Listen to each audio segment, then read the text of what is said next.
Hello there, everyone, and welcome back to the GSL-English Podcast. My name is Gideon, and this is a podcast for all learners of English to practice and improve in a relaxed and natural way. And in this episode, we are going to focus on one aspect of British culture that I think is really important for you to know and to understand. And that is that we get annoyed by little things, but very often we won't talk about them. And a particular aspect of that we're going to focus on is bugbears and pet peeves. Okay, so if you're not too sure what I mean by that, don't worry. I'm going to explain exactly what a bugbear and a pet peeve is. Then we're going to go through some examples, and we're just going to talk about what can annoy us in our British daily life, but also why is it that we as British people often don't vocalize the things that annoy us or the person that is annoying us. We often don't approach it, we just battle with it silently. And this is part of a potential new series of episodes on the podcast where we really dive into different aspects of British culture, different parts of our society, different parts of general British personalities, of our expectations, things we do like, things we don't like. It's a series that I'm thinking of doing. One, just to kind of give you a little bit of an insight into what life is like here in England. But also, I think it can really help with your language learning. You learn different expressions, different idioms, different phrasal verbs, kind of localized vocabulary for British English. But I think if you can understand a little bit more about the culture, the way we think and why we say what we do and act in certain ways, I think it can better help you to use what you've learned. So that's the idea. So if you do like this series, if you want more of this, please do let me know in the comments. And if you've got any suggestions of aspects of British culture, or perhaps different parts of England that you would like to know more about, let me know. I am all ears. I would love to have your suggestions. And of course, if you are new here, please don't forget to subscribe. Or actually, if you are just a returning viewer or listener that hasn't yet subscribed, please do so. Because as we saw from last week's episode with the statistics, many of you, you know who you are regular viewers, regular listeners on YouTube and Spotify, but you're not subscribed or following me. So if you could fix that right now, it would really help me out. So yeah, that's what we're going to talk about today. I hope you're doing well. I hope you've had a good week wherever you are in the world. I got a haircut. Actually, no, did I have this haircut for last week? I think I did have this haircut for last week's episode. Nobody noticed. Thanks very much, guys. But yeah, I did get a haircut. It was very long overdue. I don't know why. Getting a haircut's just one of those things that I'm not a massive fan of. When we say that we're not a fan of something, it's not our thing. We don't enjoy it. And for me, getting a haircut is something that I'm just not a fan of. It's not my cup of tea. I don't know why. I just don't particularly enjoy it. I can't be bothered to do it. So I finally did it. So that was pretty much the highlight of my week.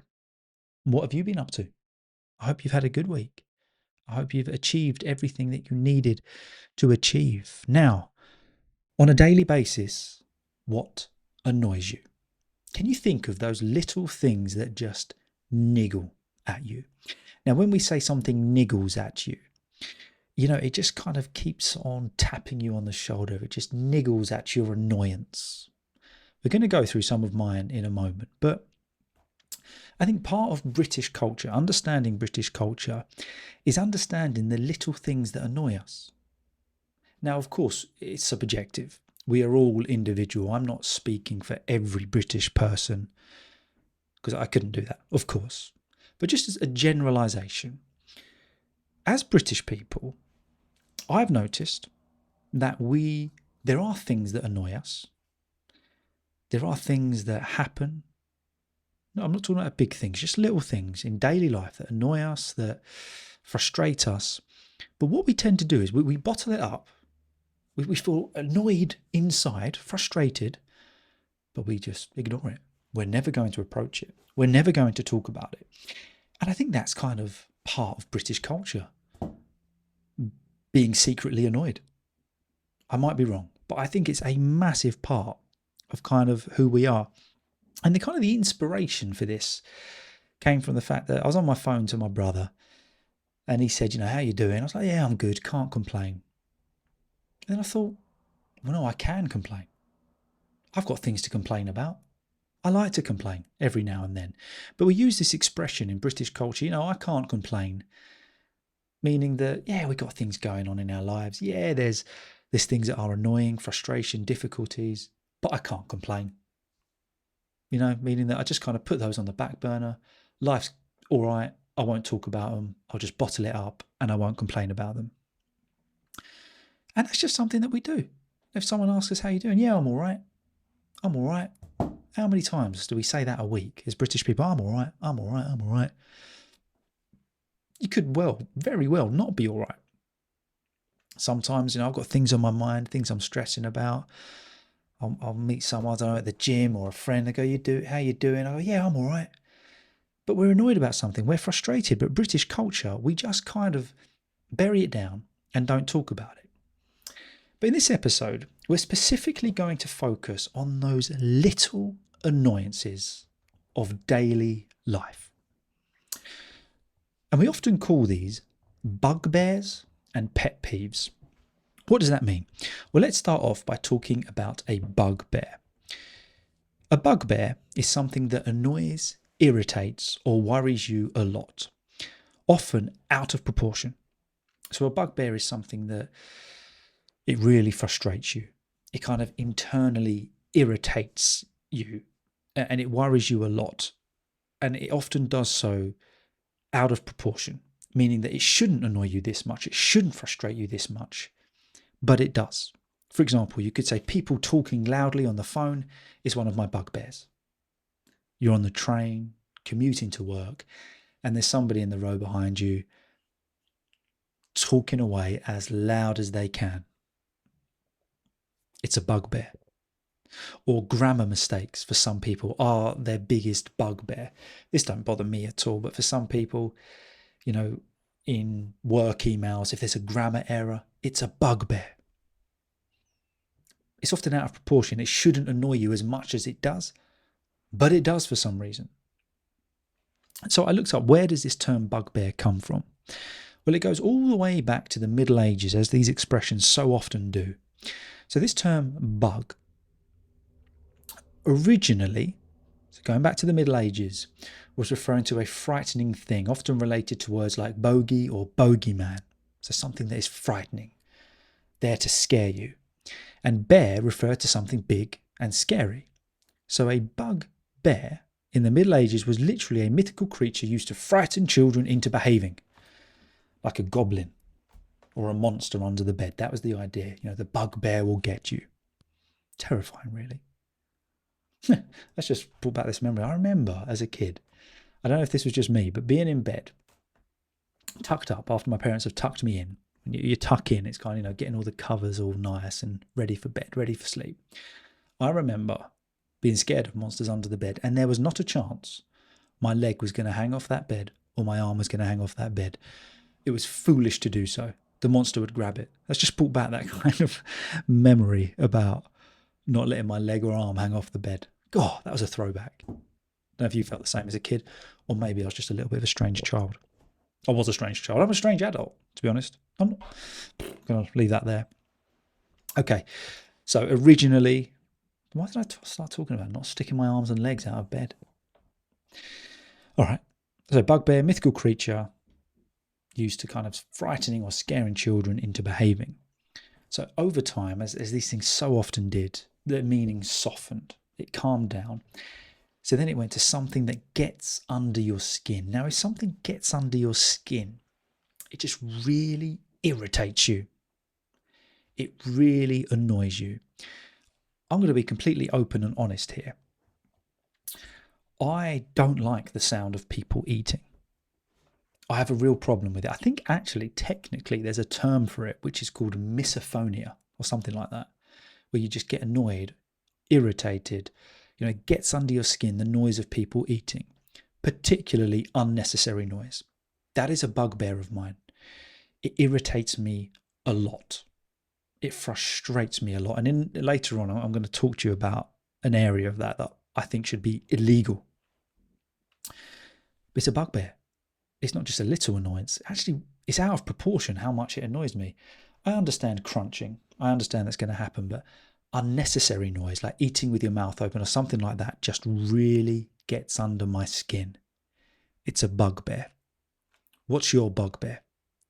What really gets under your skin, but it's out of proportion, meaning that it's almost, there's no justice to it. It just frustrates you that much. But then it's interesting because we've got this term pet peeve. Now, I think this is more where British culture comes in. British people, we've got a lot of pet peeves. A pet peeve is a small, specific annoyance that personally bothers you, even if others don't think it's a big deal. So bugbear is something that really frustrates you, gets under your skin, but it's out of proportion. A pet peeve are those small, specific annoyances that bother you. They are specific to you. Slow walkers might be your biggest pet peeve. You're walking through London, you're walking through your hometown, you want to get somewhere and there's just a slow walker. They're not doing anything wrong. They're just enjoying going about their day. But it bothers you. It's a pet peeve. You open the door for someone and they don't say thank you. You let someone go. They don't say thank you. It's a pet peeve. So where does it come from? Well, it's more modern, a little bit less spooky than the bugbear under your bed. So peeve, P-E-E-V-E, comes from a now obsolete verb meaning to irritate or annoy. So we don't use that term peeve anymore. I might say that really peeves me, but we don't use it a lot. Pet here means something you keep or favour personally. So peeve, something that irritates to annoy. Pet, something you keep or favour personally, like a pet project. So a pet peeve is basically your own personal favourite annoyance, if that makes sense. It is a very personal thing. So what's the difference? They do overlap a lot. There's kind of this intertwining meaning between them both. But there's a subtle flavour kind of difference. A bugbear can be a deeper, more lingering irritation or even a recurring worry. So it's a bit deeper, it's a bit more heartfelt. A pet peeve is usually a specific, everyday annoyance that feels personal to you. And I would say that in real life, daily context, most people use them interchangeably. No one's going to correct you mid-sentence. So if, for example, you're technically talking about a pet peeve, just a daily little annoyance, and you said, it's a real bugbear of mine, someone wouldn't correct you saying, no, it's not a bugbear. That's deeper. No, you can kind of use them interchangeably, but just for the sake of discussion and this episode, there in reality is a difference. And as English people, I would say we've got a lot of pet peeves. British culture, I'm being completely honest here, there are many little things that just annoy us, but we very often won't express it. Or if we do, we will mumble it under our breath. Now, there's one situation where we will always say what we think. We will express it. Perhaps, unfortunately, some people will be rude. We won't hold back. And that's when we're driving in our car. I've noticed that. There was actually a reel that I saw on Instagram where it's as if people walked with the same attitude that they did when they were driving. I don't know what happens to people when they're in their car driving, but they just kind of lose all respect for humanity and the fact that we're all just trying to get to different locations. I think we've all been guilty of it, haven't we? And all kind of respect just goes out the window. That's the only time I would say, well, not the only time, but very often that's when British people will express themselves, when they're driving in their car, mostly when they're annoyed. But those subtle differences, those subtle annoyances in life, we won't say it to the particular person or particular thing that's annoyed us, We'll just say it under our breath. We'll think it. We'll frown. We might even say it to the person behind us in the queue. Can you believe what's going on here? Blah, blah, blah. But that's about it. That is a real part of British culture. Do you agree? Have you experienced it? Have you felt the same? But what I love about this is, I'm going to try and find a positive spin on this, is that when you have a pet peeve, or when someone has the same pet peeve or bugbear as you, it's almost like a bonding experience. When someone says, oh, that really annoys me, and you go, yeah, that really annoys me as well. I tell you what, it's a great way to connect with someone. And it's got to be genuine. It's got to be natural. You've actually got to be annoyed by it. But it's a great point of connection. Sometimes we only think of the positive things being that connecting factor, perhaps at work, socially. But I tell you what, if you can have the same annoyances as someone, you're going to connect. You're going to click. Like my friend's wife, she's the same with this kind of the noise of eating. And we both talk about misophonia together. Now, my wife and my friend, they don't get it. But we get on really well, my friend's wife and I, because we've got this same pet peeve, the same bugbear of eating loudly. It's like you connect over negativity. Might be something to try if you're looking to connect at work. I don't know if this is good advice or bad advice really, but if you can find little things that annoy you and they annoy you both, it's a good point of connection. It's a good link to have because you kind of got this little secret thing between you that, I don't know, it might just be something to try. But of course, we're not looking to moan all the time. We're not looking to find annoyances. If it's genuine, if it's a natural, great way of connecting with someone. So what I've done is I've prepared some of my pet peeves for you. So this is kind of like a little story time here. Now I'm going to share these with you. So just some of my pet peeves. I wouldn't say they're necessarily bugbears. Eating out loud is my bugbear, but these are my pet peeves. So I'm going to share them with you. You might agree, you might disagree. Let me know your opinions. If you do disagree, that's absolutely fine, but let me know in the comments. And also, let me know the little things that bother you. Those daily things, those daily annoyances that get under your skin. What are they? So my first one. Now, was it last week or the week before that I spoke about Project Hail Mary? If you haven't seen it yet, go see it in the cinema. And if you have seen it, I want you to write amaze in the comments. You know what I mean. Now, the first time I went to see this film, I would say the audience in the cinema were very, very well behaved. Well done to you. I respect that. Not a lot of noise. Everyone was well behaved. Everyone was quiet and just respected the film, respected those in the audience, and we had a great time. The second time we went to see it, there was so much rustling of sweet bags all the way through that I wanted to scream. I might be on my own here. My wife says I'm just being a bit of a grumpy old man. But I understand you get sweets, you get drinks, you eat food at the cinema. That's what people like to do. I don't particularly like that a lot of that food is really crunchy. I'm going to let that go. But there's one person, I don't know who you were, but my goodness, you were annoying. About 4 rows in front of us, the whole film, all 2.5 hours of that film, they were just rustling their sweet bag very loudly. It happened for like the first 15 minutes of the film, rustling the sweet bags, having your hand in it, playing with it, making noise with it. The first 15 minutes, it was a little bit annoying, but I thought, oh, that's going to stop. Once they finish their sweets, it will stop.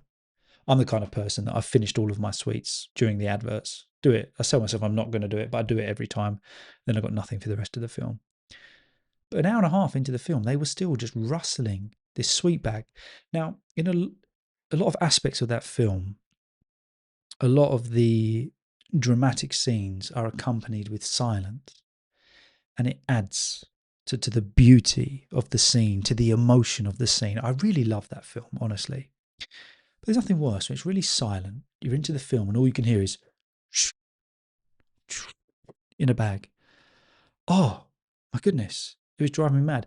And there was one bit of vindication where, of course, I was just being annoyed quietly. I didn't say anything because that's not what we do. But there was one person who went, "Are we going to hear that all film?" And there's an audible laugh from everyone in the cinema. It's a pet peeve of mine. Unnecessary noise in films. Please don't do it. I actually had this idea the other day.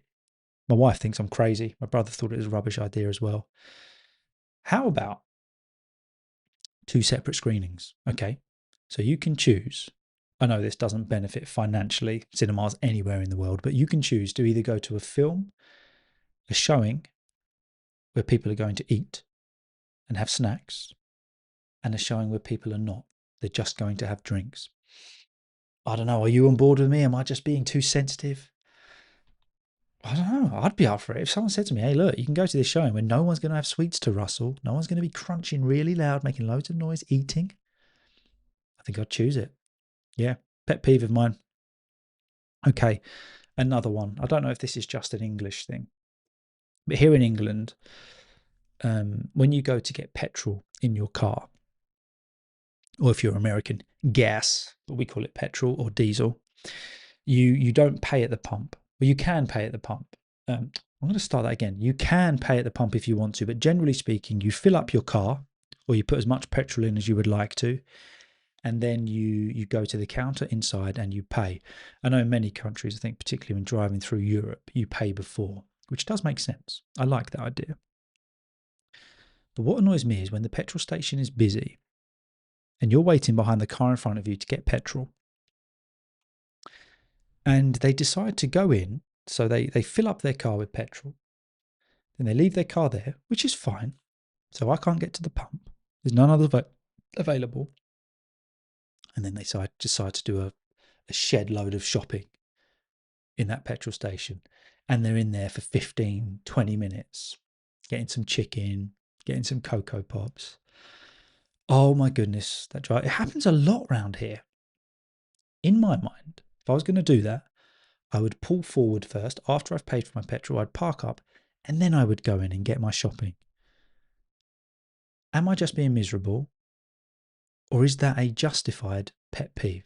You're just waiting for someone for ages to get their petrol. But actually what they're doing is they're doing their weekly shop in the petrol station. I don't know, maybe I'm hearing myself. Maybe I'm just being a bit of a grumpy old fart. But these things bother me. Okay, now I think you're going to agree with me on my next one. My next pet peeve. Loud phones in quiet places. This happened to my wife and I the other day. We were at the doctor's, just waiting for our appointment. Very quiet, isn't it? A doctor's waiting room. Might have just a little background noise of the TV, phones ringing, but it's a quiet place. It's not a place for a lot of noise. The lady behind us was watching reels on her phone at full volume. I could hear every word. I could hear every bit of background music that was going on those reels. Full volume. It was so loud. And I could see everybody just kind of looking at her, then looking back, looking at her, looking back. But as British people, are we going to say anything? Generally speaking, no. We should keep it to ourselves. Might get a bit of eye contact, someone else, connect with them because they're also annoyed at it. You might roll your eyes at them, that person behind. Just unnecessary. I think a little bit of volume's potentially okay, but if you can, just headphone it. Or perhaps not at all. It's like when you're on the train and that one was brought up earlier, when someone's got their phone on or their music on really loud. Not everybody wants to hear it. Just assume nobody wants to hear it. Have some respect. I don't know. Maybe it's just me. Maybe I'm just being grumpy. But that's a pet peeve of mine. And my last pet peeve, now that I know this one's pathetic, I really do honestly know it's pathetic, but it bothers me. My sister-in-law does this. I love her. My wife's sister. She's amazing. Great sister-in-law. But she stirs her cup of tea for so long. And she puts the teaspoon right round the cup. Shh. That's a rubbish tea stirring sound, but you get what I mean. And I know now she just does it to annoy me. I know it. I'm okay with that. No, I'm not okay with it. It annoys me. Round and round. There's only so much you need to stir a cup of tea, isn't there? Until it's stirred proficiently. It's enough. But she goes round and round and round while she's talking to you, and all you can hear is that teaspoon rubbing against the blooming mug, and it drives me insane. Stir a cup of tea. It's only a few seconds you need. Tea bag out, bosh, go. You know what I'm going to say here? Correct way to make a cup of tea. Tea bag first, water, milk. There's no other way. There's no other point of us talking about it, because I do not agree. I've really given this some thought. That is the only way to make a cup of tea, and you will not prove me otherwise. So there are some of my pet peeves. Noise in a cinema, filling up with petrol and then just deciding to do your weekly shop.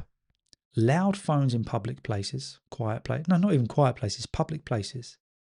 There should be a standard. And over stirring a cup of tea. But as I said, as British people, we very often won't express this out loud. You know, I'll say to my wife, "Oh, that's really annoying me." Or she'll go, "Oh, I can't believe that person just did this."